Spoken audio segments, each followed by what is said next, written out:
Welcome to podcast Amikom Jogja.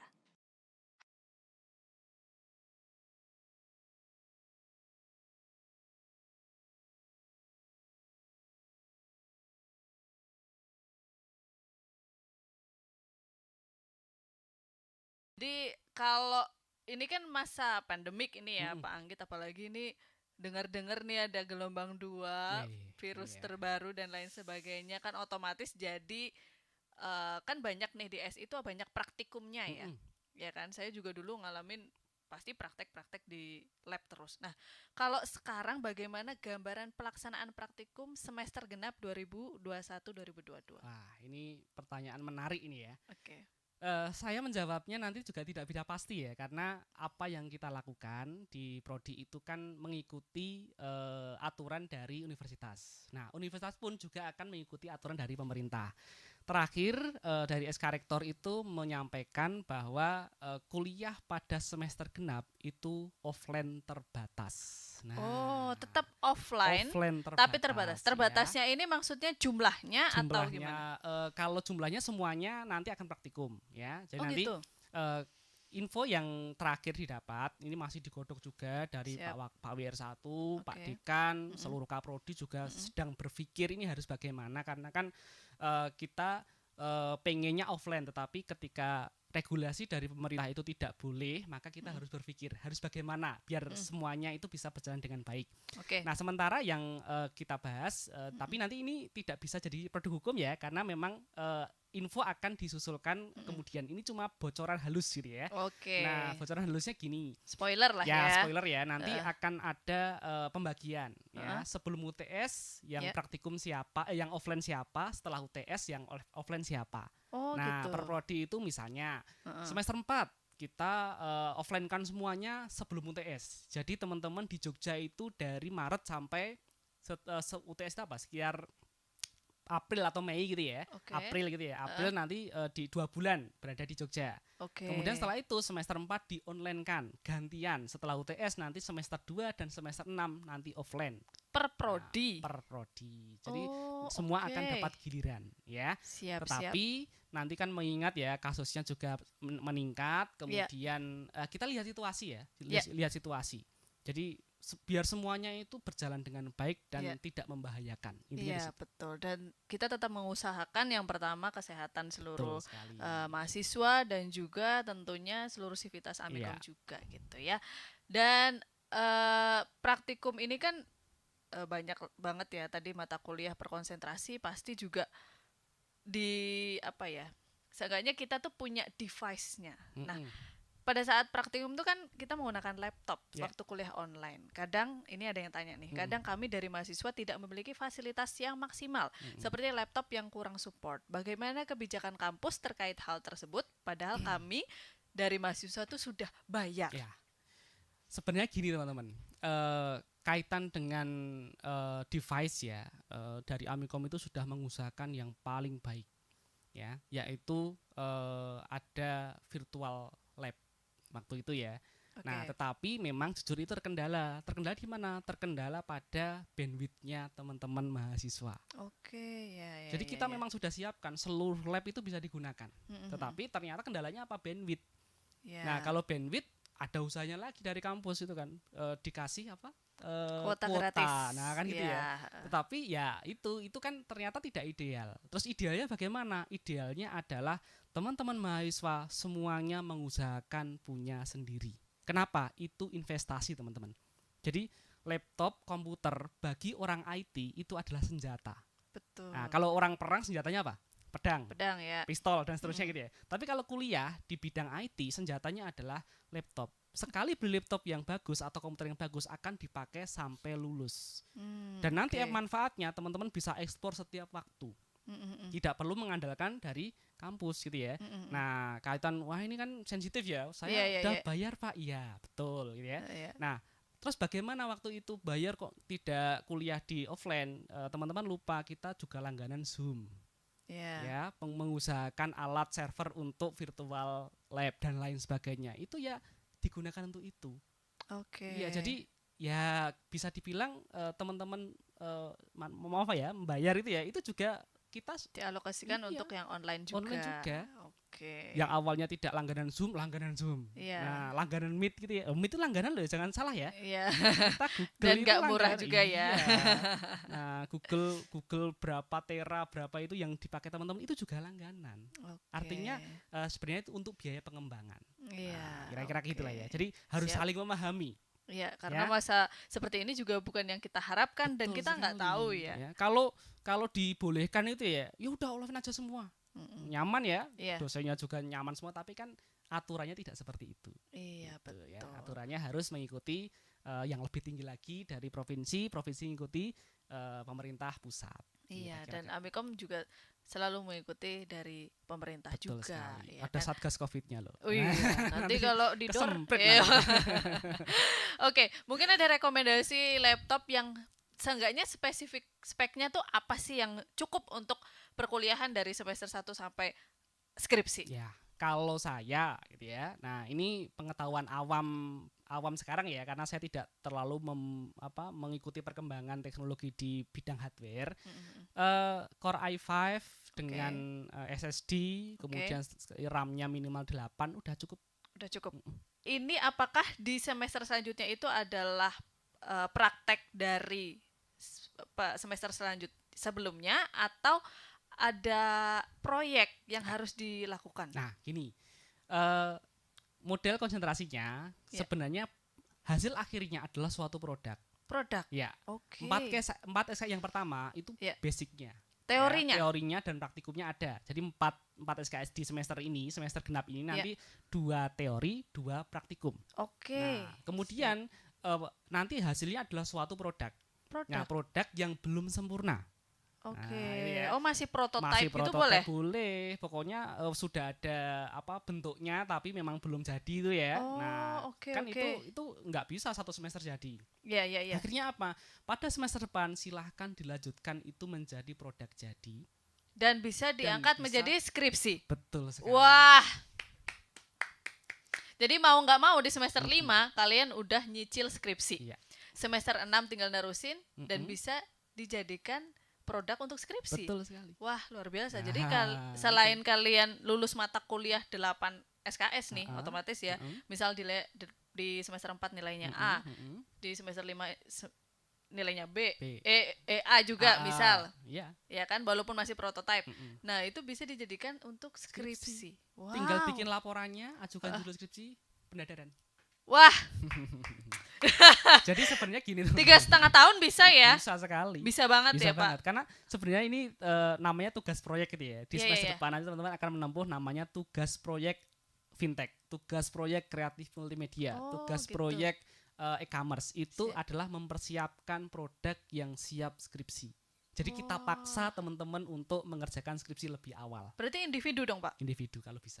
Individu kalau Ya. bisa. Nah, tapi kalaupun kelompok, nanti pas skripsi bisa dibedakan di sisi apanya gitu ya. Oh, Kalau sama mungkin, persis nggak boleh. gitu mungkin ya. ada yang diangkat metodenya Ya, ataupun tekniknya atau betul. diangkat yang Ya. 3D-nya gitu-gitu ya. Gitu, bisa. Wah, ini benar-benar terobosan yang bikin mahasiswa mau nggak mau jadi lulusnya cepat. Iya, jangan Iya kan? lama-lama, cukup 3,5 tahun. Cukup 3,5 tahun aja ya kalian menjadi beban keluarga. Nah, Ya.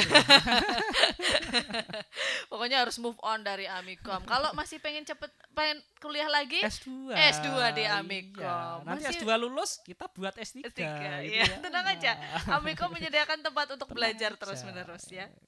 Jadi jangan terlalu cinta dengan Amikom tapi nggak lulus gitu ya. Cinta Betul. dengan Amikom dengan lulus S1 Amikom, S2 Amikom, nanti S3 Amikom. Nah, kan Nanti S3 dosennya kesenangan kebanyakan uang dari mahasiswa ya kan. Mending uangnya buat yang lain ya kan. ya sambil kerja ya teman-teman ya, Iya. nggak kuliah tok gitu ya. Nah, Apalagi online kayak gini kan bisa disambi ya Pak ya. Betul, Bisa ya. sambil mungkin bikin ngedit, bikin jadi Oh, konten kreator. sekali. Bisa banget ya Pak ya. bisa banget. Bisa banget. Oke. Jadi tidak terbatas ya. Kuliah di SI itu bukan berarti kalian terus cuma kuliah aja tapi juga memberikan kesempatan mata kuliah-mata kuliah yang bisa diterapkan di kehidupan kita saat Betul. ini ya. Ya. Nah, ini apakah ada jalur lain selain skripsi Wah, di ini- prodi SI? Ini menarik ini ya. Ini saya bongkar sekalian ya. Ya. Ada yang kan Amikom itu dari Prof Yanto, dari Ya. Pak Rektor itu sudah menetapkan, ada SK-nya juga bahwa Amikom itu nanti lulusannya itu menjadi seorang profesional, scientist, Oke. artis, dan Oke. satunya itu entrepreneur. Oh. Nah, akhirnya apa? DSI pun sendiri itu juga mengikuti arahan dari Pak Rektor untuk membuat jalur lulus non reguler. Berarti bukan skripsi bisa. Bukan skripsi. Jadi Wow. sebutannya skripsi jalur non reguler. Skripsi jalur Nah, apa itu, Pak? Nah, kalau skripsi reguler kan ngajukan judul, Iya, bimbingan, bimbingan. revisi 50 kali. Iya. Baru ACC, Ditolak dan revisinya. seterusnya gitu ya. Aduh. Nah, Heeh. kalau jalur skripsi non reguler itu dibalik. Dibalik. Teman-teman punya karya dulu, Oke. kemudian diklaimkan bahwa Sebagai ini skripsi. Betul sekali. Wow. Konsepnya Kalau seperti ikut itu. lomba, misal saya ikut lomba film nasional, Menang. itu bisa. Bisa sekali. Sudah ada ya, ada 3 yang ada 4 yang jalur lulus non reguler ini sudah diambil mahasiswa. Ada Mbak Revina, itu yang jalurnya adalah jalur sertifikasi kompetensi. Sertifikasi Ya. kompetensi. Nah, Mbak Revina ini ikut BDI. BDI. BDI itu sertifikasi Big Data. animasi gitu ya, Bukan. animasi. Oh, animasi. Nah, kemudian dia dapat sertifikasi dari BNSP, Heeh. Badan Sertifikasi Nasional gitu ya. Ya. Nah, kemudian karyanya itu diklaim ke skripsi. Prosesnya cuma 1 bulan lulus dia. Berarti nggak usah bikin Enggak. jurnal, bikin Laporannya sangat sederhana. Ya, Sangat sederhana. tentang produknya Tentang dia produknya itu. dia itu. Tentang Wow. kegiatannya apa dan produknya seperti apa.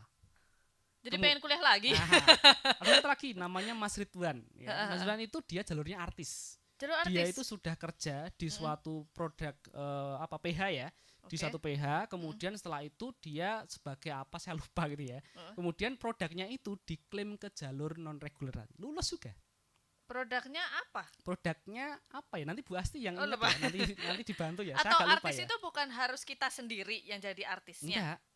Oh, bukan. Enggak, jadi memang dia artis itu lah, dia artis, tapi dia itu punya produk gitu ya. Produk misalnya dia kerja. Bisa kalau YouTuber gitu bisa. Bisa.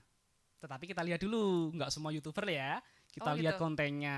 Kontennya ngeprank-ngeprank ya enggak gitu ya. Kontennya Subscribernya berapa minimal gitu ada nggak? Ada aturannya.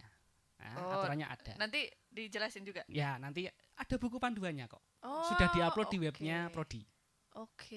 Nanti sering-sering nanya ke IG-nya SI ya makanya ya. Iya, follow IG-nya si.amikom. Ya, ada 2 lagi itu dari jalur lomba namanya Mas Bagas sama Mas Amdad.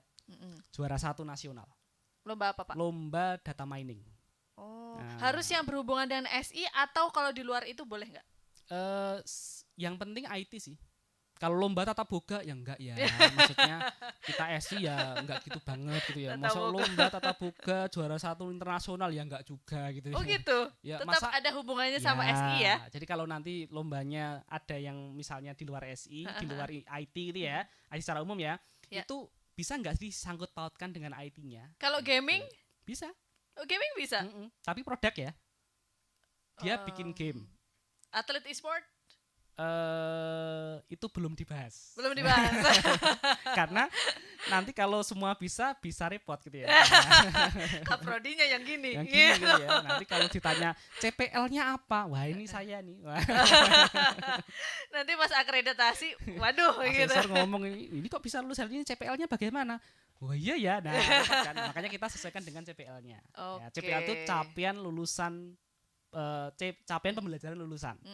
Ya, Oke. jadi nanti lulusannya itu meskipun jalurnya macam-macam, tapi tetap lulusan SI gitu. Oke. Satu lagi, kalau startup Bisa?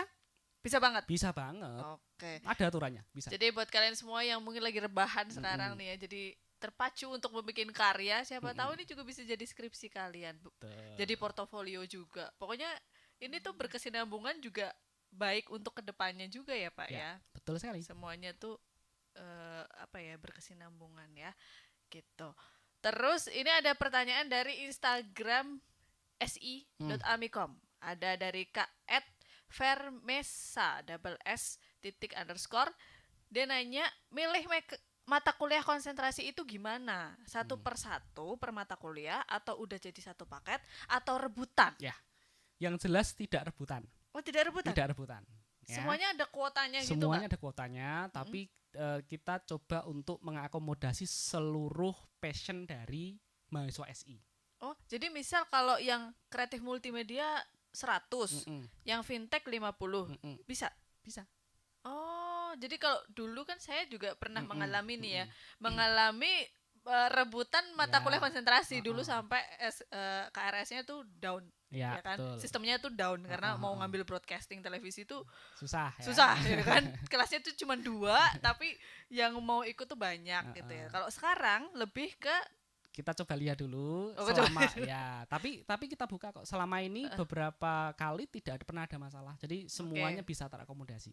Oke, Gitu. jadi jangan khawatir Ya. untuk rebutan, Ya. semuanya tetap balik lagi ke passion teman-teman Ya, semuanya. tapi kan 3 ini kan luar biasa semua. Tidak ada Iya. yang tidak gitu ya. Iya, semuanya juga bagus kan. Gitu. Jadi ya semuanya mengikuti perkembangan zaman. Iya, Nah, betul. Dan satu lagi hal, IT itu tidak pernah mati ya, Pak ya. Gak akan. Kita Tidak semua akan. setuju bahwa IT itu akan selalu berkembang. berkembang. Jadi kalau teman-teman di mata kuliah ini atau mengambil prodi ini, insya Allah ini adalah ya mungkin yang terbaik untuk saat Betul. ini ya Pak ya. Oke, kita lanjut ke pertanyaan netizen yang kedua, ada Kak @suciayunda_L. Lulusannya SI itu kerjanya apa aja ya? Tolong dianalisis dari tahun ke tahun, dari tahun-tahun sebelumnya. Oke.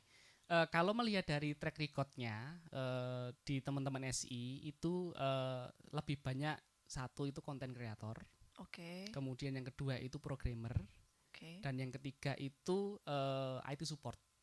Ya. IT support. Nah, itu secara umum ya. Kalau satu-satu susah gitu ya. Nah, Mm-mm. untuk fintech saya belum bisa karena fintech itu baru 2 tahun. Baru 2 tahun, oke. Jadi belum ada yang lulus. Iya, betul. 2 tahun ini ya, jadi Iya, belum ada iya. yang lulus. Nanti akan kita lihat. Kalau yang dulu yang banyak itu ya dari kreatif konten, kemudian desainer, kemudian programmer yang paling banyak. Karena apa? Karena memang itu kerjaan yang peluangnya paling banyak di antara semuanya. Programmer itu siapa sih yang nggak butuh? Butuh banget. Siapa sih yang nggak butuh orang yang bisa programming? Nggak Iya, ada. di Semuanya setiap butuh. perusahaan butuh. Betul, Ya Pak ya. ya. Nah, tetapi kan konsep saat ini kan kampus merdeka ya, Iya. sehingga mahasiswa itu bebas menentukan arahnya kemana. Artinya kalau teman-teman itu bekerja di luar bidang boleh nggak? Lah Mas Menteri aja memperbolehkan, masa saya enggak? Ya, Nah, gitu kan. betul. Jadi ketika dianalisis SI itu harus kemana, nggak bisa. Iya. Kalau dulu bisa ya. Sekarang Iya. dengan konsep Merdeka Belajar kita tidak boleh membatasi SI itu harus ini, enggak. Betul. Ya, makanya ikut Merdeka Belajar Kampus Merdeka. Teman-teman berhak untuk menentukan meskipun lulusan SI boleh kerja di mana saja. Tetapi gitu ya. Kalau bisa tetap di bidang IT.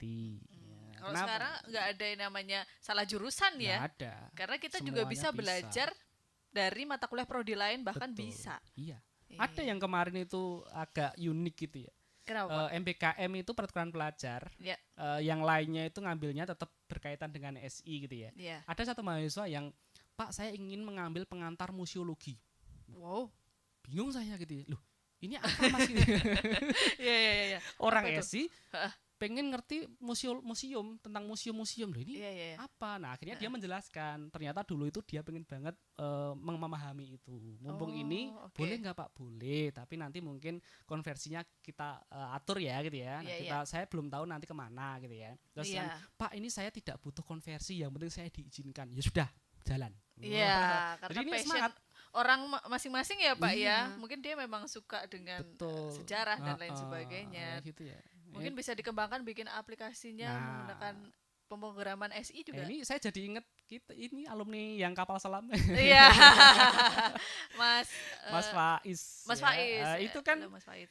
di luar SI dia itu belajar sendiri tentang teknologi perang dan seterusnya. Betul. Nah, ternyata diakomodasi pada tahun 2020. Iya kan? Iya. Nah, kampus Merdeka dia boleh belajar apa saja.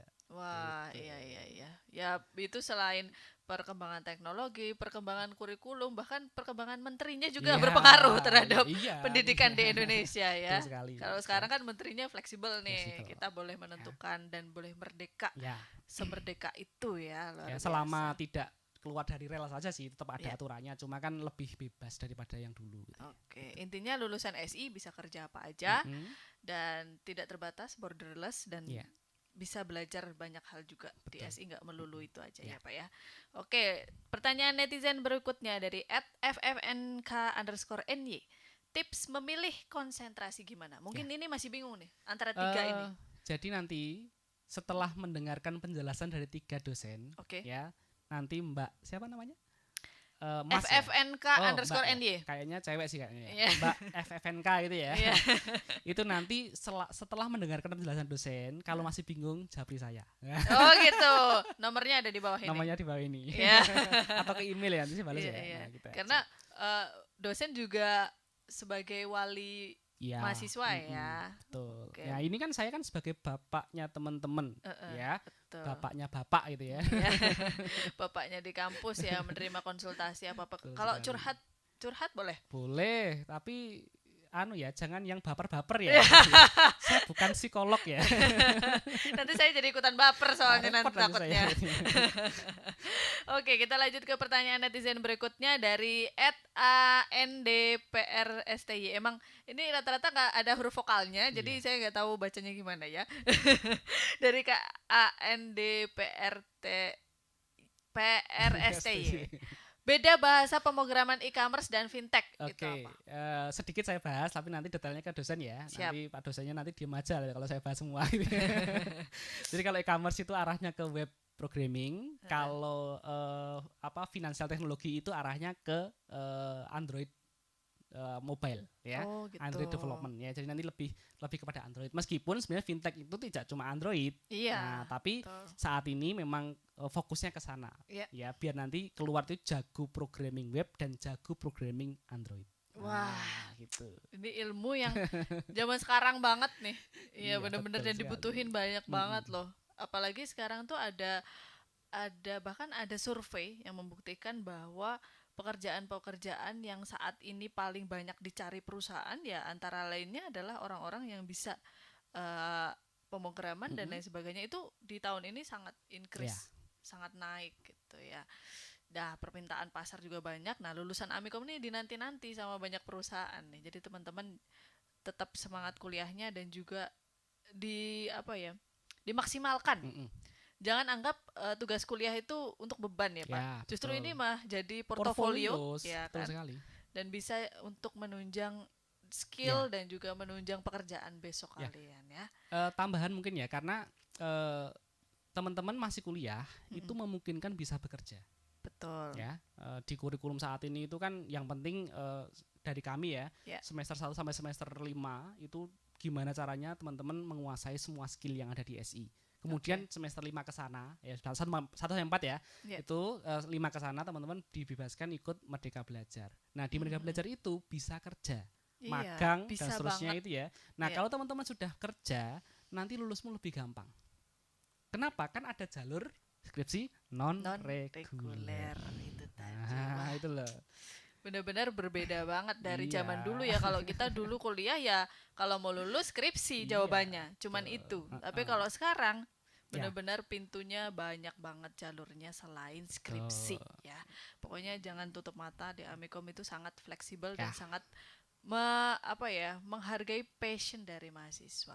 Nah, ini kan banyak banget nih nanyain bedanya konsentrasi ini itu tuh apa. Nah, mungkin kita langsung tanya aja sama pengampu dari masing-masing mata kuliah konsentrasi ya. Kita bahas karena udah banyak banget nih yang bertanya. Mungkin kan banyak yang bingung juga nih, masih bimbang, masih galau. Aku tuh cocoknya tuh di fintech, di e-commerce atau kreatif multimedia ya, karena tiga-tiganya menarik dan mungkin sampai saat ini tuh masih belum tahu aku tuh cocoknya di mana. Nah, mungkin bisa dikasih gambaran umum nih dari mata kuliah masing-masing konsentrasi. Mungkin yang pertama dari Sobi saya dulu ya, dari kreatif multimedia Kak Asti, Ika Asti Astuti, mungkin bisa dijabarkan seperti apa sih gambaran umum kreatif multimedia. Oke, menjawab pertanyaan yang tadi ya, yang gambaran umum dari konsentrasi kreatif multimedia. Jadi pada intinya di konsentrasi kreatif multimedia ini mahasiswa diajak untuk membuat aplikasi interaktif berbasis multimedia seperti media pembelajaran yang nanti akan kita arahkan lebih ke game edukasi, kemudian augmented reality dan virtual reality. Yang berikutnya dari mata kuliah konsentrasi fintech, Pak Ganjar silahkan. Di mata kuliah fintech, sebenarnya fintech itu kan bebas luas ya tadi yang udah dikatakan Pak Anggit. Nah, jadi kalau di sini kita coba spesifikkan itu adalah untuk membuat sebuah aplikasi Android ya, mobile yang mana itu nanti bertemakan fintech. Nah, jadi mungkin sebagai gambaran buat teman-teman mahasiswa, kalau nanti mendengar kata fintech itu bukan hanya sekedar dompet digital ya. Jadi mungkin yang teman-teman lihat yang sekarang kayak GoPay ataupun OVO, nah itu tidak hanya sekedar itu banyak sekali yang bisa dieksplor di dunia fintech ya. Jadi seperti itu Mbak. Wah, berarti nggak melulu tentang dompet digital ya. Jadi masih Iya, banyak hal lain yang dibahas di dalam fintech. betul. Oke, lanjut ke pengampu konsentrasi e-commerce, Pak Ika Nur Fajri, silahkan. Oke, terima kasih Mbak Rona. Oke, kalau dari konsentrasi e-commerce, nanti kita akan bareng-bareng untuk ngembangin sebuah aplikasi. Kalau tadi Pak Ganjar itu mobile ya, kalau di e-commerce nanti berbasis website. Kalau yang akan kita kembangkan kurang lebih, itu kita akan mengembangkan sebuah aplikasi marketplace. Seperti yang kita ketahui sekarang ya, sekarang lagi boomingnya marketplace. Nah, kita akan mengembangkan kurang lebih seperti marketplace yang sudah kita kenal kayak Topet, Shopee, Lazada gitu ya, kurang lebih seperti itu. Mungkin itu dulu dari e-commerce, Mbak Rona. Oke, wah, memang kekinian semuanya ya, tiga-tiganya ya. Jadi yang masih bingung, mungkin dimantapkan sekarang, mungkin bisa sholat ya. Mau pilih mana antara tiga mata kuliah ini ya. Yang jelas tiga-tiganya sangat menarik dan sangat dibutuhkan untuk masyarakat sekarang ya. Terus pertanyaan selanjutnya adalah apa prasyarat mengikuti mata kuliah konsentrasi semester 4? Berarti dari kreatif multimedia dulu ya. Ya. Prasyarat mengikuti konsentrasi kreatif multimedia, yang jelas mahasiswa itu udah harus pernah mengambil dan melaksanakan mata kuliah multimedia di semester 3. Nah, jadi kan di semester 3 nih, ini teman-teman semuanya dapat ya mata kuliah multimedia. Nah, itu yang menjadi prasyarat teman-teman bisa mengikuti di kreatif multimedia. Syarat lainnya ya yang saya berikan sendiri, mahasiswa yang memang gigih dan punya keinginan tinggi pada media interaktif berbasis multimedia plus ya tidak alergi pada coding ya, karena mau masuk ke mata kuliah multimedia ya fintech e-commerce ini semuanya sekarang ada codingnya, jadi jangan sampai alergi pada coding. Nah itu dia. Boleh dilanjutkan? Ini saya berarti ya. Iya, oh iya Pak Ganjar ya.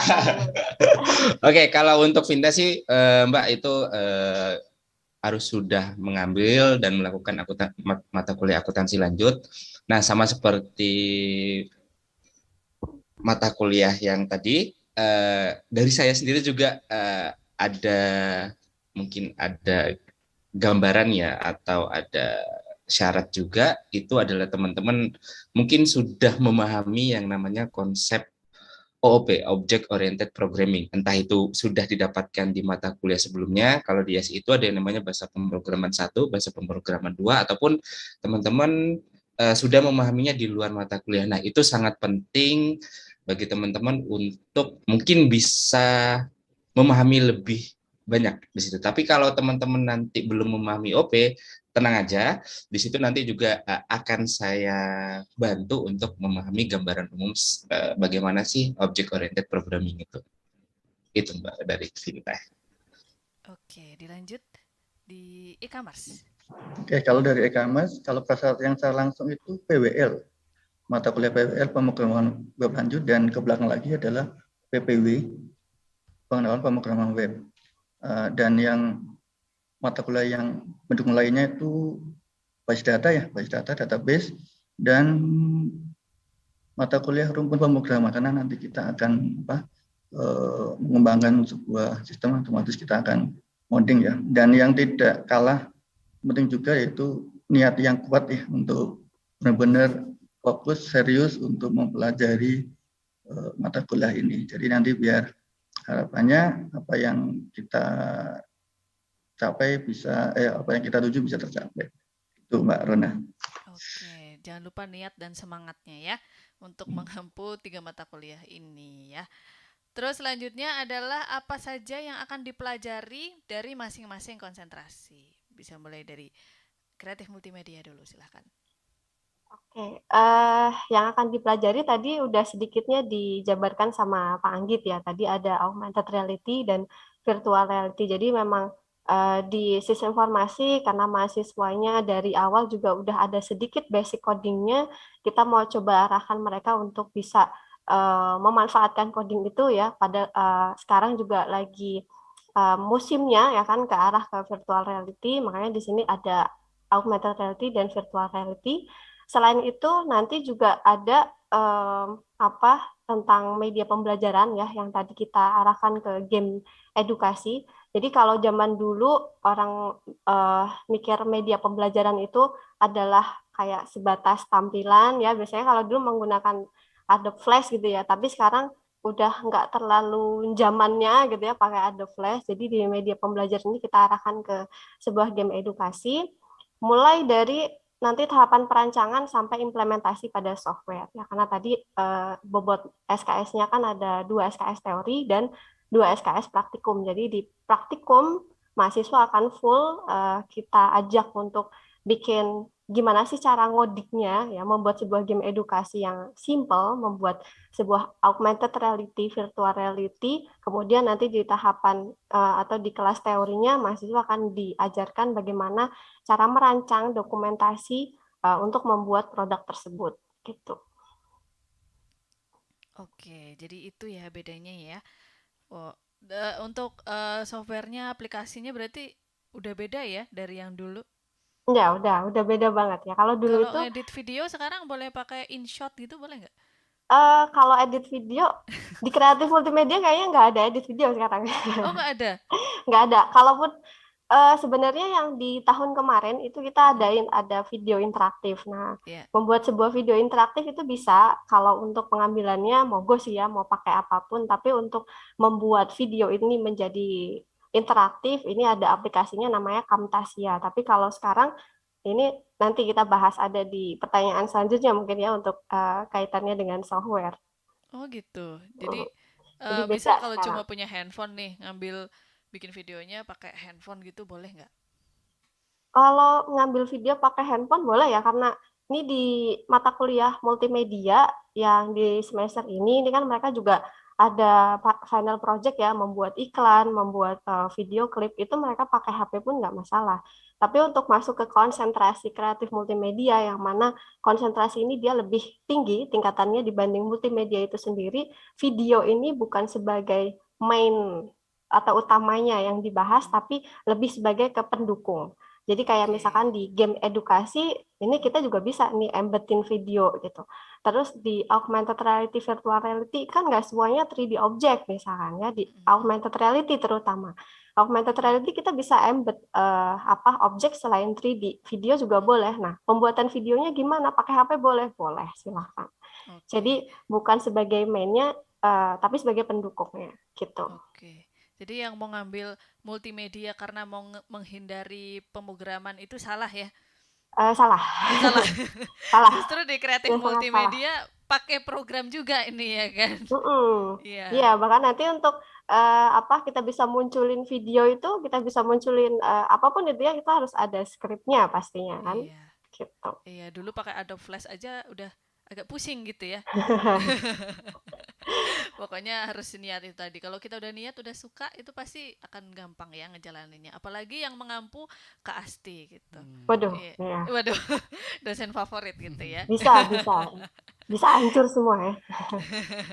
Kita lanjut ke mata kuliah fintech, konsentrasi fintech. Kalau di fintech gimana nih Pak? Oke, kalau di fintech kan karena kita berbasis Android ya, otomatis teman-teman nanti akan mempelajari bagaimana caranya membuat aplikasi Android yang baik. Jadi Pak Anggit tadi menyebutkan kalau diharapkan mahasiswa ada sebuah portofolionya gitu. Karena di sini nanti bisa juga menjadi portofolionya teman-teman saat mengambil mata kuliah fintech, itu nanti kita akan membuat sebuah aplikasi Android yang mempunyai arsitektur kode yang standar. Mungkin yang umum, yang mana nanti misalnya teman-teman setelah selesai atau teman-teman nanti, ternyata minat saya ini ada di Android nih. Jadi saat teman-teman masuk ke sebuah perusahaan IT gitu kan, teman-teman akan mengetahui kalau ternyata menulis kode itu ada seninya juga, ada caranya juga. Nah, kalau di Android itu arsitekturnya itu ada yang namanya MVP, ada yang namanya MVVM. Nah, nanti di situ ada gambaran umumnya. Nah, dengan arsitektur itu nanti bagaimana caranya kita mengkombinasikan dengan teknologi-teknologi fintech yang ada. Ya, yang tadi saya bilang, kalau fintech itu tidak hanya melulu dengan dompet digital. Problem fintech itu kita bermainan dengan regulasi. Jadi bisa dibilang agak sulit kalau kita masuk ke dunia real, tapi masih bisa kita akali bagaimana caranya kita membuat aplikasi Android yang bertemakan fintech. Ya, seperti itu Mbak. Atau mungkin ada contohnya nggak nih Pak Ganjar? Contohnya yang udah dibuat gitu.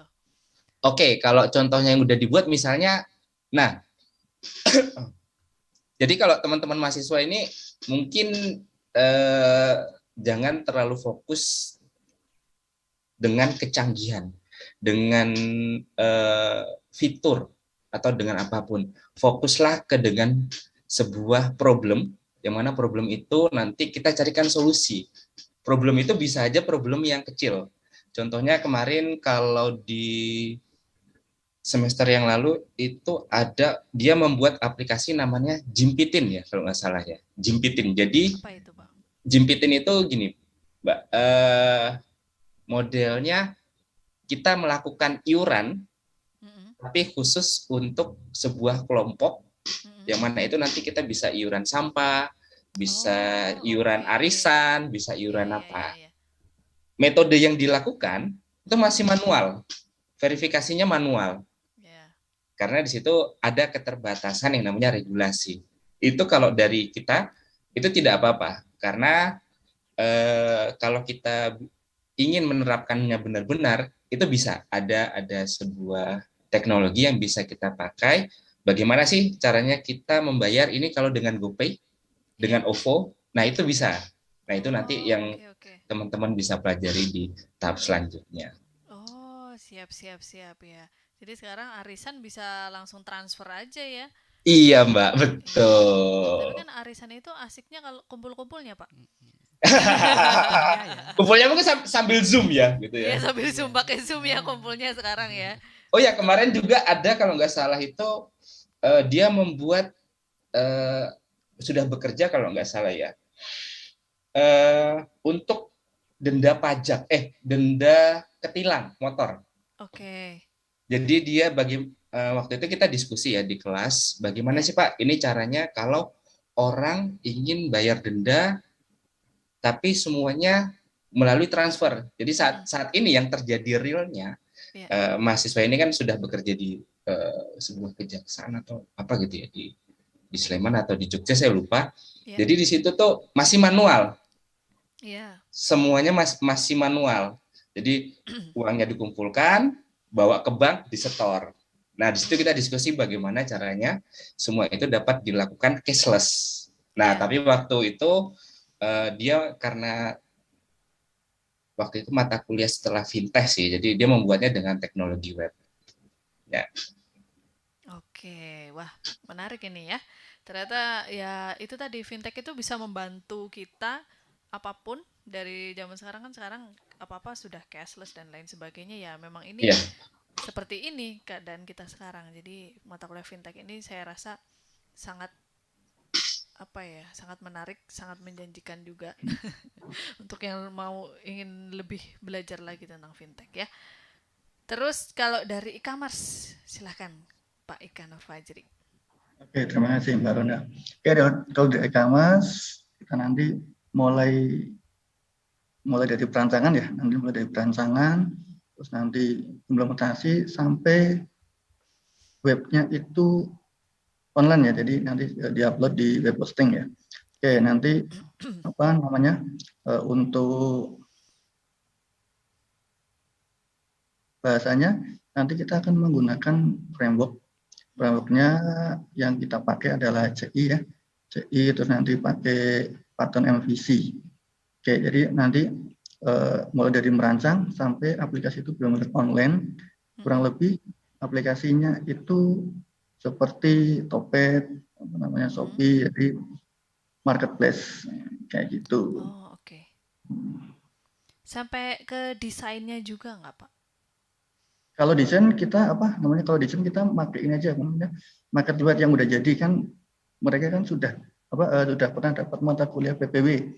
Dari PPW itu goalnya itu kalau nggak salah kan desain, jadi web statis kan, terus setelah PPW mereka dapat PWL itu web dinamis, terus nanti di e-commerce. Nah itu kita akan membuat project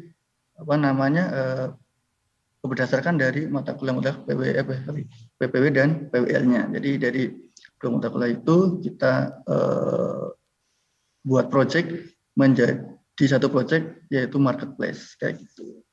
Oke, jadi websitenya itu sampai memang benar-benar digunakan dari adminnya, dari sampai outputnya sampai sudah dipakai gitu ya? Kalau masa dipakainya sih mungkin belum ya, tapi udah sampai jadi aja dulu. Oh, oke.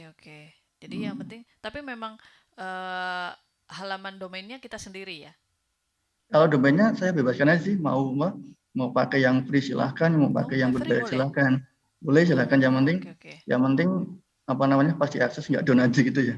Oh ya. Oke, jadi itu gambaran umumnya ya dari masing-masing mata kuliah. Mungkin teman-teman juga sudah kayak sedikit ada gambaran nih kalau aku masuk di e-commerce seperti apa, di fintech seperti apa, dan di kreatif multimedia seperti apa. Ada ada hal-hal menarik juga dari 3 mata kuliah konsentrasi ini. Nah, seperti apa sih goal atau output dari masing-masing mata kuliah konsentrasi ini? Mungkin kita bisa dengarkan penjelasan dari kreatif multimedia dulu nih. Outputnya atau goals-nya itu apa? Oke. Untuk goals-nya ya tadi udah dijelasin juga. Jadi karena mahasiswa diajak atau diajarkan untuk bagaimana cara merancang ya di kuliah teori dan bagaimana cara membuatnya di kuliah praktikum, ya goals-nya jadinya bagaimana merancang dan membuat sebuah aplikasi multimedia interaktif. Itu goals-nya. Nah, kalau di finansial teknologi itu mungkin lebih ke mobile tadi ya, ke Android, kemudian kalau di e-commerce itu lebih ke website. Nah, kalau di kreatif multimedia ini sebenarnya lebih ke keduanya malahan ya. Malah lebih mungkin ya, karena media pembelajaran atau game edukasi itu bentuknya Android pun bisa gitu. Berarti mobile bisa ya. Desktop betul. Dia juga bisa gitu. Nah, augmented reality itu juga dia adanya di mobile, tapi virtual reality. Nah, kita bisa buat itu dalam versi mobile bisa, dalam bentuk web juga bisa. Makanya agak complicated ini ya. Jadi orang-orang yang gabungan masuk dari konsentrasi yang lain ya. Iya, tapi itu kan tergantung dari modulnya nanti. Cuman pada dasarnya sih kalau di kreatif multimedia mungkin ya lebih bisa satu coding untuk banyak hal bisa gitu. Oke, kalau ada yang nanya harus bisa desain nggak Kak gitu? Desain itu penunjang ya. Jadi kalau misalkan dia nggak bisa desain itu kan ada temennya yang mungkin lebih ahli ya. Yang kalau kita bilang kan ahlinya UI UX itu kan ada gitu. Ya. Iya, kolaborasi. Makanya tadi kan untuk membuat satu produk itu bisa dikerjakan oleh banyak orang tergantung nanti orangnya membahas apa kan. Ada dari sisi codingnya, mungkin karena dia juga bisanya cuma codingnya gitu kan. Ada yang dia dari sisi desainnya. Itu juga dia bisa bahas secara UI UX-nya bagaimana kan seperti itu. Oke, kalau nggak bisa coding, nggak bisa desain juga, tapi pengen kreatif multimedia gimana nih? Nah ini ya kita nanti arahkan ke hal yang lain mungkin ya. Jadi yang kita gali dulu gitu ya. Mungkin dia bisanya apa, nah itu nanti yang kita perkuat. Nah lagi pula kan ada jalur non reguler ya tadi ya. Jadi ada banyak hal yang nanti kalau misalkan kamu mungkin nggak bisa gitu kan, kamu mau meningkatkan skill lagi, ikutin aja nanti nih studi independen di mana gitu atau magang di mana, dan malah produknya itu yang dijadiin hasil pengganti skripsi jalur non regulernya dia itu juga bisa gitu. Oke, siap. Oke, jadi jangan insecure dulu ya. Pokoknya kalau udah niat kreatif multimedia ya udahlah ambil gitu ya. Lanjut selanjutnya yang dari fintech nih. Goals atau output. Oke, kalau goals atau outputnya dari fintech ya sudah dijelaskan tadi Mbak ya. Jadi kita akan membuat sebuah aplikasi Android yang bertemakan fintech. Nah tadi sama juga biasanya kalau final project ini kan dikerjakan secara berkelompok ya. Jadi ada orang, ini bagaimana nih caranya kelompok ini bekerja sama dalam membuat sebuah aplikasi gitu kan. Nah, jadi nanti di situ juga saya akan share ke teman-teman bagaimana sih caranya kolaborasi atau menulis kode itu di satu tempat dengan jumlah yang banyak orangnya supaya kodenya nanti nggak ke-replace lah ibaratnya, nggak tumpang tindih gitu kan. Nah, itu nanti ada sebuah materi khusus yang saya itu nanti akan jelaskan. Dan itu juga nanti bisa menjadi portofolionya teman-teman mungkin saat melamar kerja kan sekarang kalau kita melamar kerja itu pasti yang akan selalu dilihat adalah selama teman-teman kuliah itu teman-teman sudah mengerjakan apa saja. Nah itu adalah akun biasanya GitHub. Nah di situ saya mencoba mengajak teman-teman untuk nyicil final project-nya itu dimasukin aja ke GitHub. Karena itu bisa menjadi modal saat teman-teman nanti masuk ke dunia kerja. Iya betul banget. Karena waktu kerja kan yang ditanya kamu bisa apa aja nih. Nah bisa dibuktikan dengan portofolionya itu tadi. Bisa bikin web atau bisa bikin aplikasi Android. Nah ini buktinya. Bukan cuma IPK-nya aja ya Pak yang dilihat ya. Betul, karena kan kalau habis lulus belum punya pengalaman ya Mbak ya. Nah itu biasanya kalau perusahaan-perusahaan startup itu kan mereka pasti melihat selama kuliah prestasinya apa aja atau ada mengerjakan sesuatu apa di publik atau di GitHub kayak gitu. Iya betul tuh ya. Jadi perlu diingat teman-teman IPK bukanlah segalanya, tapi itu memang penting, tapi juga jangan mengesampingkan tugas-tugas kuliah nih, karena tugas-tugas kuliah itu juga bisa untuk jadi portofolio kalian. Iya.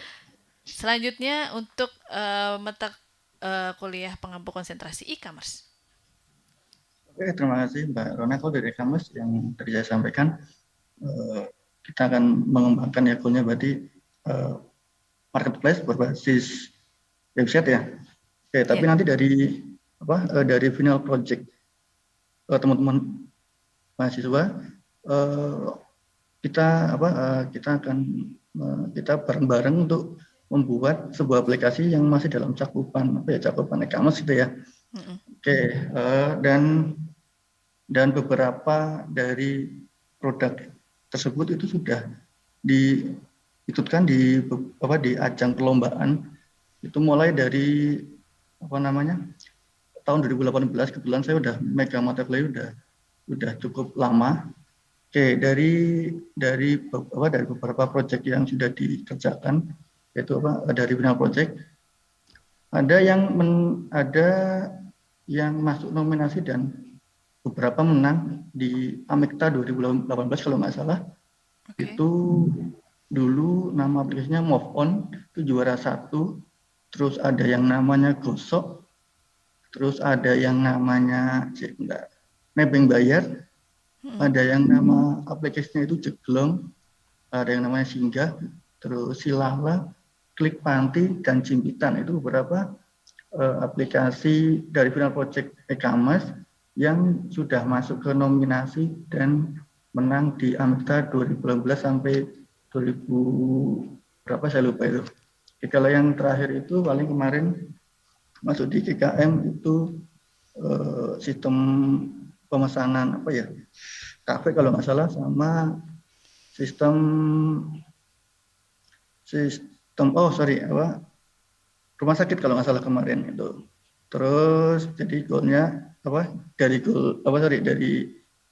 goal yang sudah kita tentukan, tapi tetap nanti teman-teman mahasiswa bisa membuat project yang masih dalam cakupan e-commerce dan bisa nanti diikutkan di perlombaan kayak gitu, Mbak Rona. Oke, jadi ada lombanya juga ya Pak ya?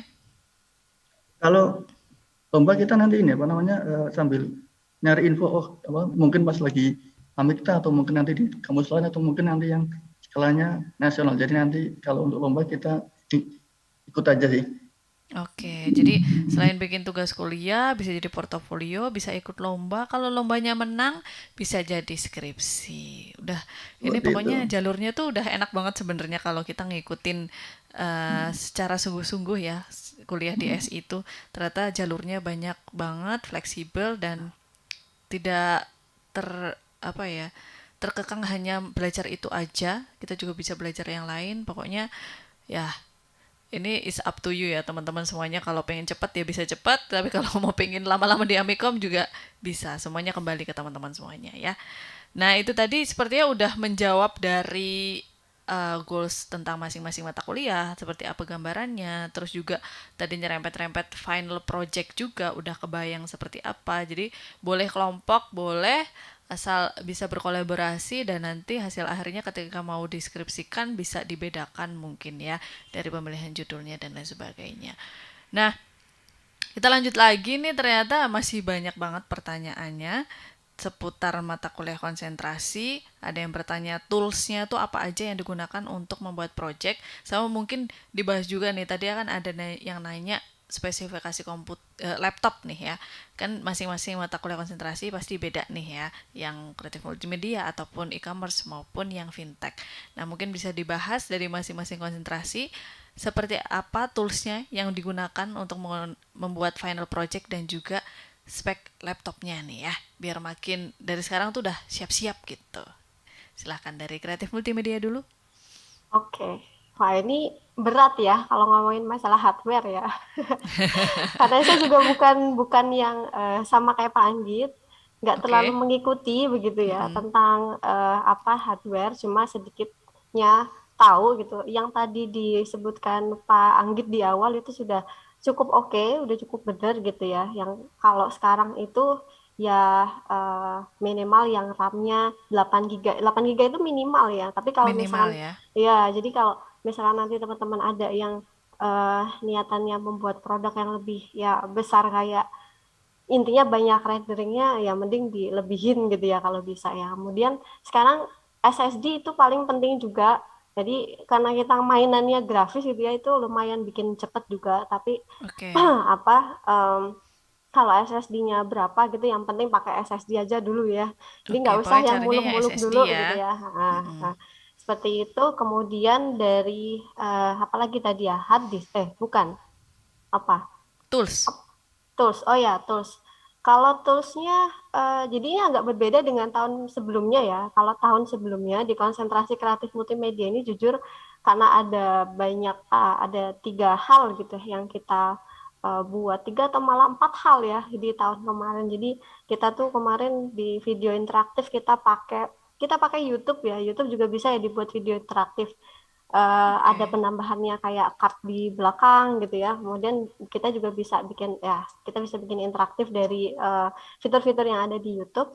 Kita juga ajarin itu di Camtasia ya. Di Camtasia itu kita bikin ngeditnya itu modelnya enak banget kayak aplikasi Premiere, tapi ketika diekspor itu udah bisa jadi sebuah script HTML. Jadi itu memang nanti ujung-ujungnya harus di-embed gitu ya. Jadi orang yang mau bikin video interaktif harus bisa ngoding website juga gitu. Nah, kemudian kita pakai Adobe Animate ya untuk di media pembelajarannya dan Unity untuk pembuatan AR/VR. Tapi di tahun ini kita beda. Jadi gitu. Untuk mempermudah itu semua gitu ya, kita akan pakai satu software aja, Unity. Ya, nanti bahasa pemrogramannya di sana adalah C#, gitu.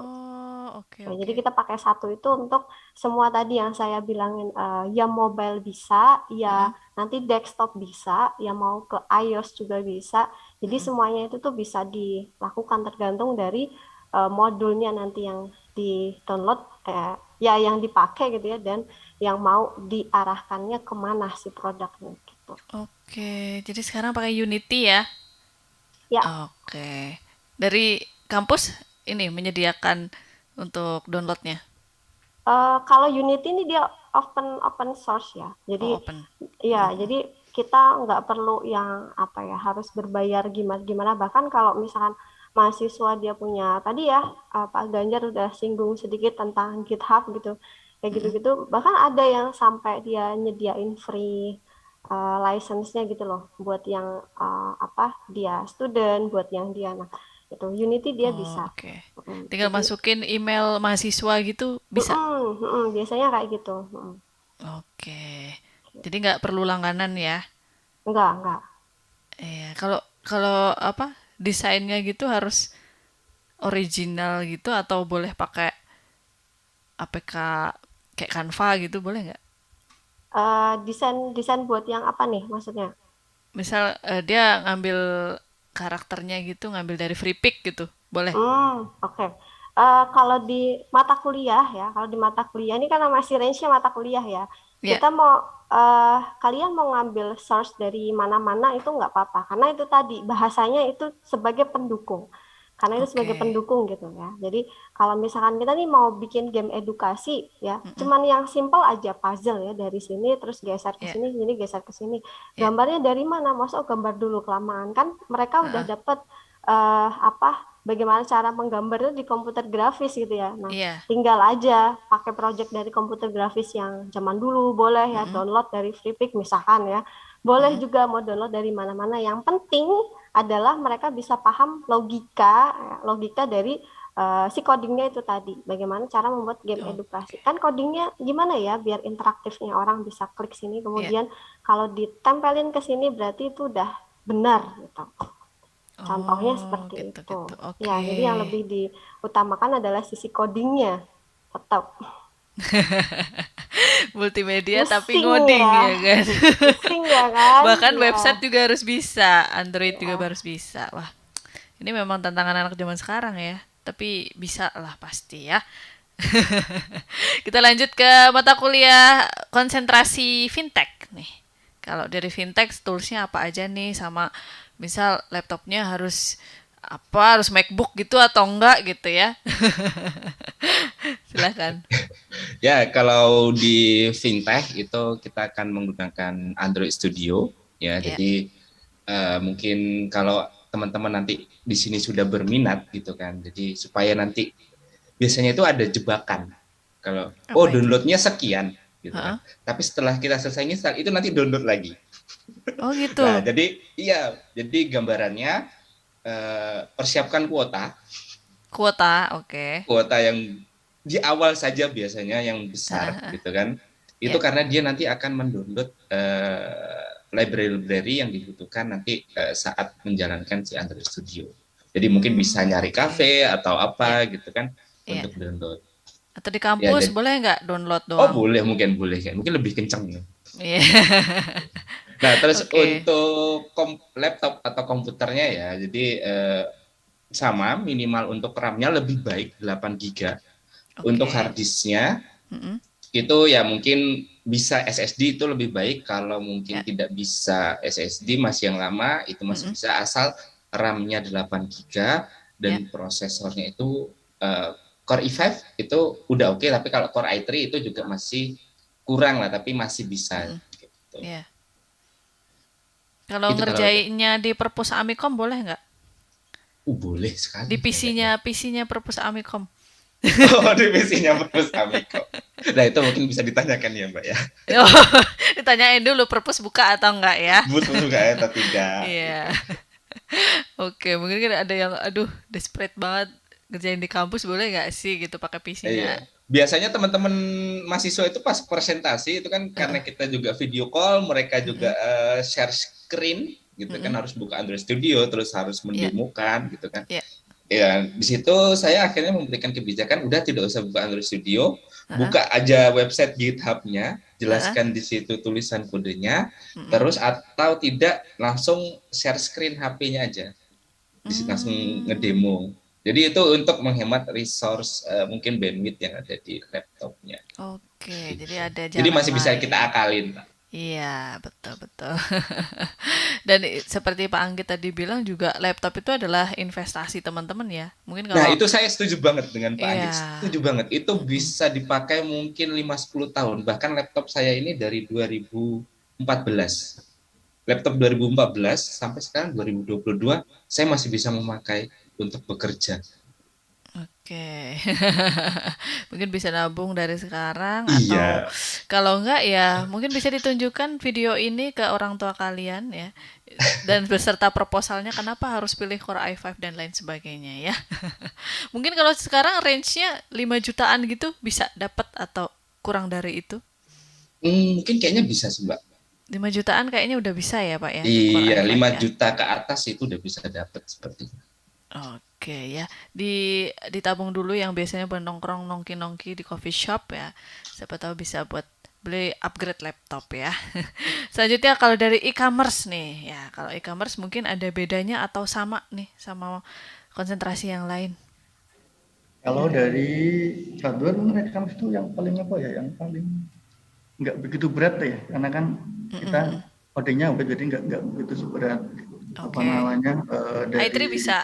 kreatif sangat bisa sekali. Oh, sangat bisa sekali. Sangat bisa sekali, itu udah lebih dari cukup sebenarnya. Udah cukup. i3 terus RAM 8 GB aja itu udah lebih dari cukup ya.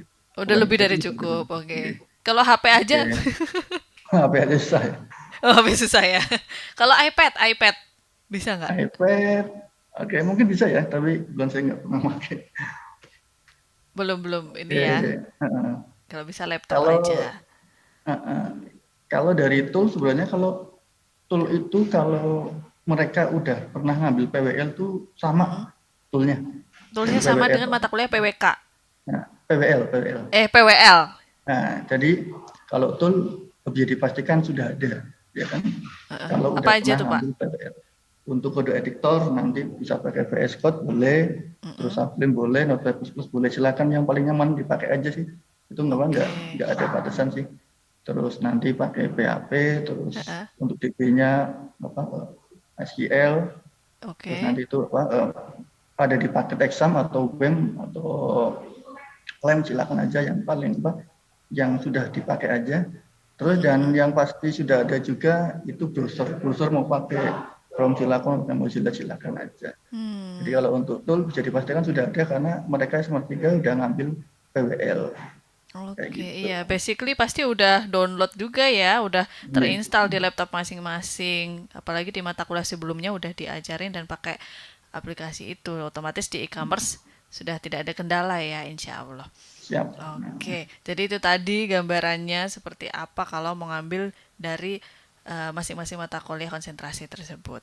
Nah, kita nyambung ke yang semester berikutnya, kan semester pertama itu 4 SKS, 2 teori, 2 praktek. Nah, di semester 5 kan ada tugas proyeknya. Nah, di sini ada yang nanya apa yang dipelajari pada mata kuliah konsentrasi tugas proyek pada semester selanjutnya, sama mungkin langsung dijawab juga tentang goal dan output dari tugas proyek masing-masing, sama nyerempet skripsi nih. Skripsinya, apakah kalau misal saya dari kreatif multimedia, saya nerusin dari tugas proyek itu atau boleh yang lain, atau kalau mau nerusin syaratnya gimana dan seperti apa gitu ya. Mungkin itu aja dijawab langsung sekalian ini. Dijelasin tentang mata kuliah tugas proyeknya, terus goals outputnya, sama gambaran skripsi dari tiap konsentrasi, atau bisa ditambahin juga topiknya apa aja yang bisa diambil dari skripsi dari masing-masing konsentrasi. Silahkan. Soalnya ini berkesinambungan nih, biar langsung dibahas. Banyak ya. Oke. Silahkan. Jadi kalau di semester 4 ini di konsentrasi kreatif multimedia ini teman-teman diajak untuk belajar dulu tadi ya, kalau kata bahasanya Panggit kalau nggak salah ya. Jadi belajar dulu nih, kita bikin perancangannya tuh gimana toh, cara buatnya itu gimana toh gitu. Nah, setelah nanti teman-teman udah tahu di semester 5 ini kita akan melakukan hal yang sama. Sebenarnya hal yang sama. Cuma bedanya adalah masalah yang diangkat itu bukan berdasarkan keinginannya teman-teman ya. Jadi kita udah coba arahkan itu bagaimana teman-teman bisa mendapatkan sebuah masalah, kemudian masalahnya itu nanti diselesaikan dengan produk multimedia yang tadi kita udah pelajarin gitu. Jadi contohnya nih kita di pembelajaran yang paling banyak diangkat adalah pembelajaran tentang buah-buahan misalkan ya. Nah, pembelajaran tentang buah-buahan di anak TK itu kita bisa arahkan dia ke ya game edukasi bisa gitu kan, ya ke augmented reality bisa, ke virtual reality pun sebenarnya bisa gitu. Nah, tapi dari 3 hal ini mana sih yang cocok dengan ya resource yang ada di studi kasusnya, kemudian dari mungkin dari penggunanya di sana dan lain sebagainya. Jadi yang sudah disesuaikan dengan masalah yang ada di studi kasus lah pada intinya. Itu seperti itu gitu ya, itu di TPCM yang ada di semester berikutnya. Kemudian goal atau outputnya apa tadi? Nah, sebenarnya kalau tiap mata kuliah pastinya sama ya, pasti goal atau outputnya antara dia jadi sebuah produk atau dia jadi sebuah laporan gitu. Nah, kalau di konsentrasi CM ini tadi dia juga laporan perancangan dari produk yang dibuat. Di TPCM itu juga sama, laporan perancangan dari yang dia udah buat plus dia bisa ngertiin masalahnya apa dulu gitu. Jadi kita harus mengkorelasikan antara masalah yang dia ambil ya, yang mereka ambil, yang mahasiswa ambil begitu dengan produk yang dibuat.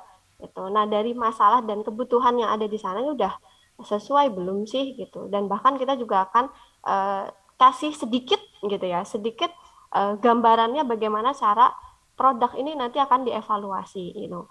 Kalau deskripsi itu kan gambarannya ada kayak gitu ya, ada masalahnya dulu, kemudian gimana cara mereka menganalisisnya sehingga produknya yang dibuat ini kemudian nanti sampai evaluasinya. Cuman evaluasi yang ada di dalam skripsi itu bisa jadi lebih kompleks ya, pertanyaannya lebih berkualitas, lebih ada dasarnya apa, tapi kalau di tugas proyek nanti itu kita masih sebatas yang nih yang penting kita ada udah jadi produknya, kita coba tanyakan ke studi kasusnya. Ini kira-kira gimana? Nah, gitu. Ya, jadi bedanya nanti di situ. Makanya kenapa tadi tugas proyek ini bisa diangkat sebagai tema skripsi karena produknya udah ada. Produknya udah ada, udah jadi. Nah, tinggal nanti di landasan teori ya di bagian latar belakang masalah diperkuat lagi. Teorinya itu diperkuat lagi. Kenapa sih kita harus bikin produk ini? Kenapa sih kita harus ngambil studi kasusnya di sini? Gitu. Kalau tadi masalahnya tentang buah-buahan ya, buah-buahan di TK ini emang ada masalah. Kalau kita ngambil buah-buahannya tema buah-buahan di TK yang umum, ya bisa jadi nggak ada masalah. Karena di TK itu kan untuk menggambarkan buah-buahan udah banyak ya, pakai gambar aja cukup, dibawa aja buahnya dibawa cukup gitu kan. Nah, kenapa harus sampai dibuat aplikasi? Nah, itu yang nanti kita perkuat lagi di skripsi. Gitu. Jadi kalau penulisan skripsi itunya harus dari segi landasan teori itu harus kuat gitu. Nah, mungkin itu sih ya yang menjadi gambarannya. Kalau teman-teman misalkan mau arah skripsinya sama dengan konsentrasinya, ya berarti nggak jauh-jauh dari apa yang tadi sudah saya katakan mungkin ya, yang ngambil temanya tentang AR, tentang VR, tentang game edukasi gitu, mau nanti masalahnya dimanapun, nah itu cukup sesuai dengan konsentrasi. Tapi yang perlu dipahami juga nanti yang mungkin teman-teman yang udah dapat metopen gitu ya, lah ini ada Pak Anggit juga ya dosen metopennya, nanti mungkin bisa menambahkan gitu bahwa sebuah penelitian itu tuh nggak cuma melulu harus membahas sebuah produk gitu ya. Jadi ada yang namanya penelitian dasar. Nah, kalau penelitian yang teman-teman udah membuat produk seperti ini namanya penelitian terapan. Nah, kalau di penelitian dasar itu teman-teman bisa ngambil secumli ya. Contohnya kayak tadi game edukasi, kita bisa ngambil algoritmanya. Oh, kita punya nih nama algoritma apa nih gitu ya. Terus kita mau tempelin ini di game Sudoku misalkan, atau game puzzle, atau game apa gitu. Nah, kemudian kita bandingkan gitu dari sisi ini perhitungan manualnya, ini dari perhitungan algoritma yang sudah kita tempelkan ke gamenya. Hasilnya seperti apa? Apakah sama? Apakah lebih baik atau lebih? Nah, jadi hal yang seperti itu juga bisa kita angkat sebagai skripsi ya untuk mahasiswa yang konsentrasinya multimedia gitu. Terus di dalamnya gitu ya, itu bukan produk lagi yang dibahas, tapi hanya sebuah prototipe boleh. Nah, jadi kalau yang dibahas adalah lebih ke penerapan dari segi metode, teknik, itu prototipe boleh. Tapi kalau memang mau melihat dari segi usability-nya, ya, kebergunaannya atau kebermanfaatannya, itu sebaiknya memang harus jadi sebuah produk gitu. Itu semuanya nanti akan berpengaruh di tahapan evaluasinya. Gitu sih. Itu mungkin sih dari kreatif multimedia ya. Oke, jadi udah ada gambarannya boleh kayak gitu ya Kak ya? Ya. Oke. Oke. Oh iya, satu Gimana lagi yang tadi Kak, Mm-mm. yang UI UX ya. Ya UI ya. UX ini kan UI UX ini tema baru yang saya rasa semua di konsentrasi itu bisa ambil ya. Jadi Iya nggak betul. cuma terbatas di kreatif multimedia, Ya, itu juga bisa diambil di fintech, bisa diambil juga di nanti e-commerce gitu ya. Jadi ya. mau dari kalau yang memang udah niatan mau ke UI UX gitu kan, itu 3 konsentrasi ini tinggal diperdalam aja. Mereka mau me, apa me, apa ya namanya meneliti UI UX ini untuk apa? Aplikasi yang ya sebangsa di multimedia tadi ya, atau di fintech tadi, atau di e-commerce tadi gitu. Oke, jadi kalau ahlinya UI UX juga bisa ya? Bisa, nanti ada mata kuliahnya sendiri bahkan ya. UI UX itu ada Oh gitu. di eh, apa tuh ya? Apa ya Pak Anggit ya nama mata kuliah Ada Eh, yang bahas UI UX ya, toh Pak? Human tapi itu Computer untuk Interaction, angkatan IMK 2021. ya? IMK. Oh, angkatan baru Enggak Kalau Pak, ya. yang ada angkatan IMK. 2020 ada sedikit disinggung UI UX itu pada mata kuliah IMK, Nah, IMK Interaksi ya. Manusia Komputer. Oh, Tapi oke. untuk angkatan 2021 itu khusus ada mata kuliah yang namanya UI UX. Berapa SKS tuh? Kalau nggak salah 2 SKS. 2 UI UX. SKS. Wah. Tapi masih yang 2021 Ya. ya? Ya. Tahun depan kita podcast lagi berarti Kak. Ya. Iya. Next podcast ya, Karena bahas itu. 2021 nanti kan kurikulum bener-bener baru gitu ya. Oke. Bener-bener baru. Kalau ini bisa dibilang facelift gitu ya. Versi beta Versi gitu. betanya gitu ya. 2021 bener-bener baru ya. Oke. Kita lanjut di mata kuliah konsentrasi berikutnya dari fintech nih. Kalau dari fintech gimana nih Pak? Wah, kalau saya mau mengucapkan terima kasih ke Bu Asti sih, karena sudah dijelaskan semua. Sangat Idem gitu ya. Iya, karena itu sangat relate ke semua mata kuliah ya. Nah, mungkin saya sedikit saja melengkapi. Jadi, kalau untuk tugas proyek fintech, jadi nanti di situ di fintech ini kan ada fintech, terus tugas proyek fintech.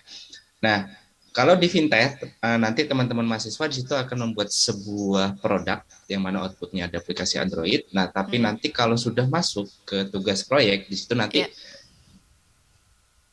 penilaiannya individual, ya kan? Tapi nanti di situ teman-teman harus sudah fokus fungsinya si aplikasi ini seperti apa.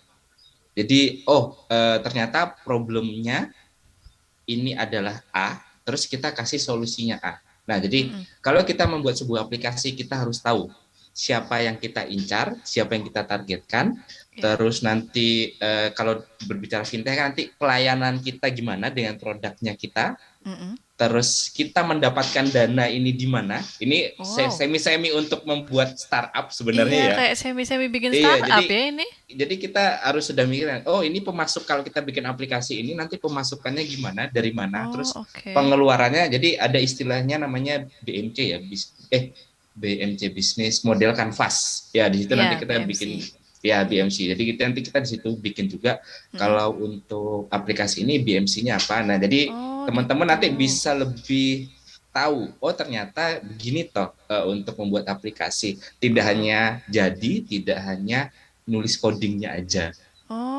Sampai memasarkan juga enggak? Enggak, jadi hanya sebatas BMC. Terus paling mungkin nanti di situ biasanya kalau saya mempresentasikan, saya minta mereka untuk membuat videonya. Videonya itu seperti orang benar-benar menjualkan produknya mereka. Jadi anggaplah mereka mempresentasinya ke investor atau ke apa. Jadi semenarik mungkin, walaupun mereka hanya sebuah prototipe ya, produk yang dibuat, tapi dibuat semenarik mungkin.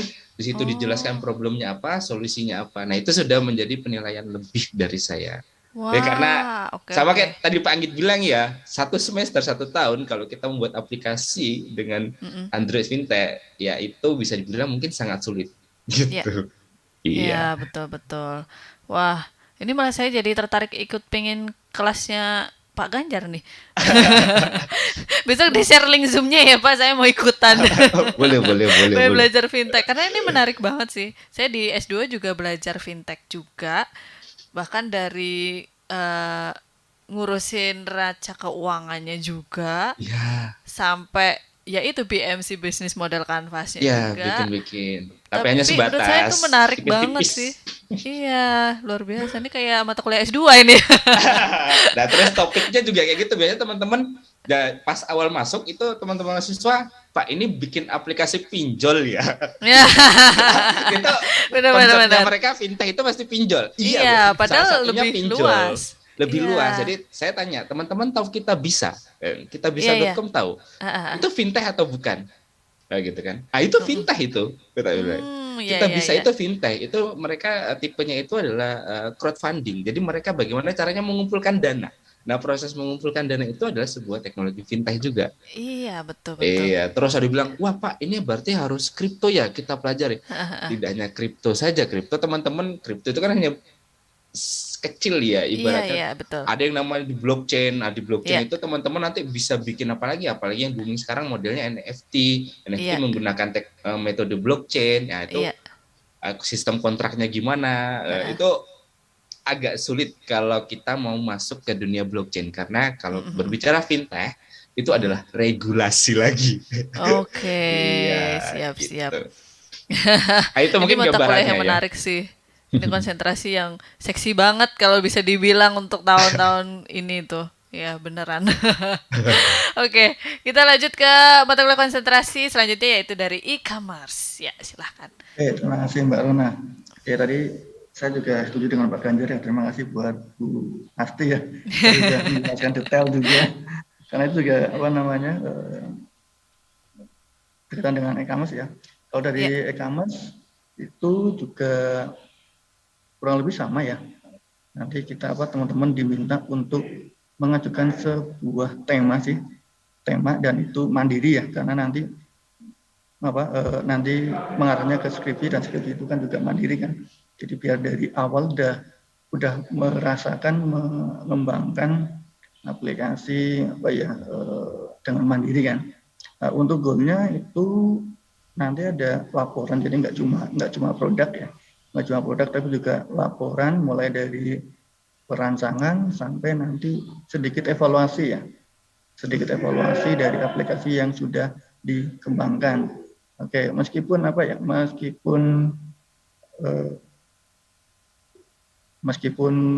e-commerce tapi ternyata dari tema-tema atau topik-topik yang diajukan itu juga agak sedikit meluas, mungkin sampai ke fintech juga ya, karena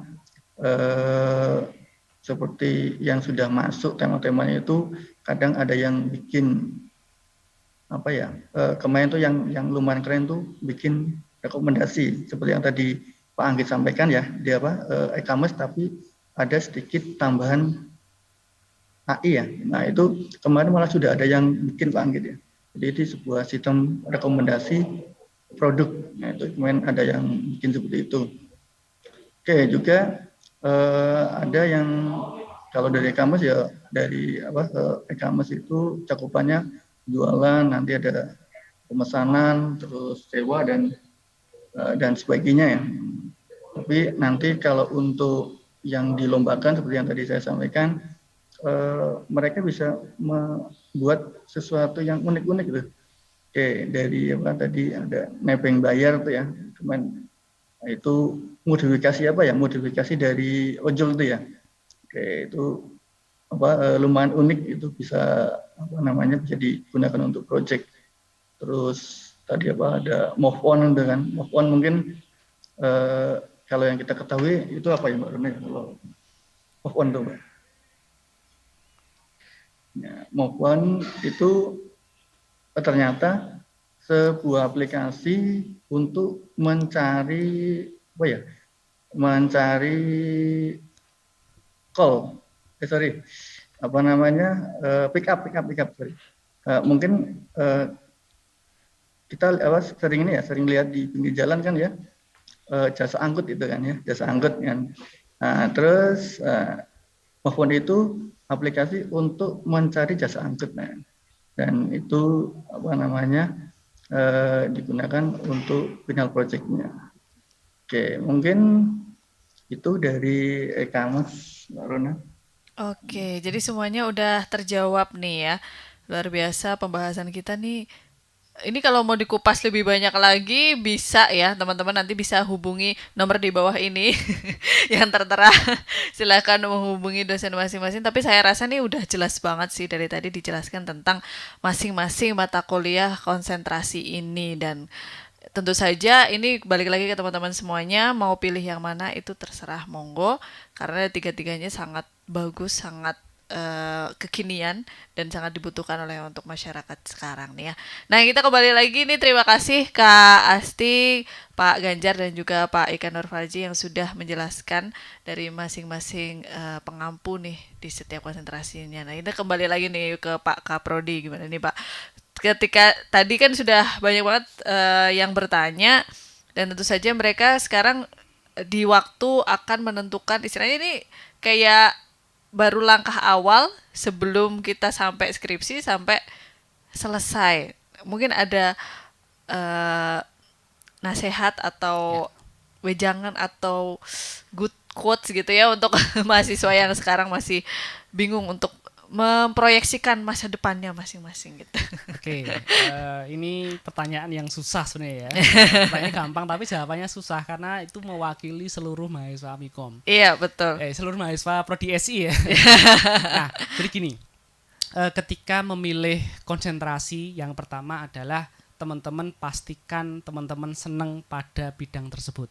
Oke. Ya, kenapa? Kalau sudah senang dari awal, maka sesusah apapun akan bisa dilalui. Ya. Tapi kalau pertama saja sudah ragu dan males gitu ya, nah itu nanti di akhirnya juga tidak akan bisa maksimal. Nah, terus bagaimana memilih seneng atau tidak? Nah, coba dengarkan tadi, diputar ulang lagi nanti di YouTube-nya. Setiap penjelasan dari Pak dosen dan Bu dosen tadi. Kira-kira hidupmu itu ngarahnya kemana? Oke. Hidupmu itu mau kemana gitu ya? Mau ke sini, ke sana atau kemana gitu ya? Nah, kalau itu maka tentukan. Oh, berarti saya harusnya ke sini. Nah, setiap konsentrasi itu ada tantangannya ya, teman-teman ya. Jadi kalau dulu kan ini ya, multimedia itu dijadikan sebagai mata kuliah konsentrasi bisa dibilang pelampiasan kalau tidak ada yang lain kan gitu ya. Nah, atau ini pelarian pelarian ya. Dari coding. Betul. Karena waduh aku nggak iso ngoding, wis multimedia aja gitu ya. Iya. Lah, itu ya sebenarnya mungkin bisa, tapi itu sebenarnya cara berpikir yang salah. Kenapa? Kalian ingat ya, kuliahnya di sistem informasi, IT bukan IT. IT banget. Nanti kalau teman-teman di IT kemudian ke masyarakat, nanti akan ditanya, kuliah di mana? Di Amikom. Wo, iso ngoding mesti. Iya. Mahasiswa Amikom iso ngoding. Pasti ditanya ya, bisa ngoding. Kemudian bisa desain, kemudian bisa dandani printer. Atau minimal bisa nge-hack Facebook orang nggak gitu. Itu juga ada loh mata kuliah namanya keamanan komputer. Iya, cyber security ya. Itu jadi semuanya itu pasti ditanyakan di masyarakat. Iya, betul. Jadi basic skill basicnya itu teman-teman harus mendapatkan semuanya. Iya. Nah, kembali lagi ke CPL, capaian pembelajaran lulusan. Lulusan SI harus bisa apa saja, itu yang perlu diseriusi. Oke. Nah, jadi kembali lagi ke masing-masing ya. Iya. Mau ambil apa silahkan tentukan menurut hati nurani masing-masing. Semuanya baik, semuanya sudah keren pokoknya ya. Iya. Tidak ada yang enggak. Ya, tinggal saya pengen kemana, silahkan dipilih sendiri. Iya, pokoknya yang istilahnya paling suka dan kayaknya nggak ngerasa bosan atau capek ngelakuin itu, nah bisa dipilih itu salah satunya ya. Dan itu tadi kita pembahasan kali ini untuk konsentrasi Prodi SI. Mungkin next time kita bahas prodi-prodi yang lain, bisa juga. Teman-teman silakan boleh request di bawah kolom komentar juga boleh. Yang ingin tahu lebih banyak tentang Prodi SI yang masih mahasiswa baru juga boleh silakan kepoin di si.amikom ya. atau bisa di websitenya di s1siamicom.ac.id. Nah, itu tadi kita kupas secara lengkap tentang sistem informasi, dan teman-teman di sini silahkan mau diputar ulang lagi bisa ada di channel Amikom Jogja. Dan mungkin itu saja Ya, untuk terima kasih. pertemuan kali ini. Pak Anggit, terima kasih sekali sudah sharing dengan kita semuanya. Terima kasih Mbak Rona. Iya, dan luar biasa sekali Amikom juga membuktikan bahwa mata kuliahnya ataupun kurikulumnya selalu mengikuti perkembangan zaman ya Pak ya. Betul sekali. Iya. Ada tambahan lagi mungkin? Ini mungkin tambahan sedikit untuk umum ya. Silakan, Pak. Untuk teman-teman yang mungkin belum jadi mahasiswa SI, Iya. untuk teman-teman SMA dan Iya. masyarakat umum ya, Ya. perlu diketahui bahwa kurikulum SI itu angkatan 2021 ke sana itu kurikulum yang sangat update dan sangat mengikuti perkembangan dari Merdeka Belajar Kampus Merdeka Ya. dan mengikuti tren dari dunia industri. Oke. Sehingga teman-teman yang ingin mengenal lebih jauh di SI, sekali lagi silahkan follow IG-nya SI SI.Amikom ya. Iya. Nah, bisa japri juga di situ ada kontak personnya, bisa dijapri juga untuk tanya-tanya Tentang SI. gitu ya. Oke. Oke, terima kasih. Iya, salah satunya saya lulusan SI ya. Nah. Jadi host bisa, jadi dosen bisa, jadi staff bisa. Sekarang Konten S2 kreator loh. bisa. Sekarang S2. Nah, Gak bisa move S2 on dong. dari Amikom. S2-nya Amikom dong gitu. Iya. Besok S3 Amikom buka, saya S3 Amikom Nah, lagi. Saya temen nih, Mbak ya. Oke, jadi itu tadi perbincangan kita dengan Kak Prodi dari Sistem Informasi. Terima kasih sekali Pak Anggit, dan kita tunggu lagi di next podcast. Mungkin kita akan bahas yang lain lagi. Jangan lupa untuk subscribe, like, and comment di channel Amikom Jogja. Terima kasih dan wassalamualaikum warahmatullahi wabarakatuh. Dadah. See you next time.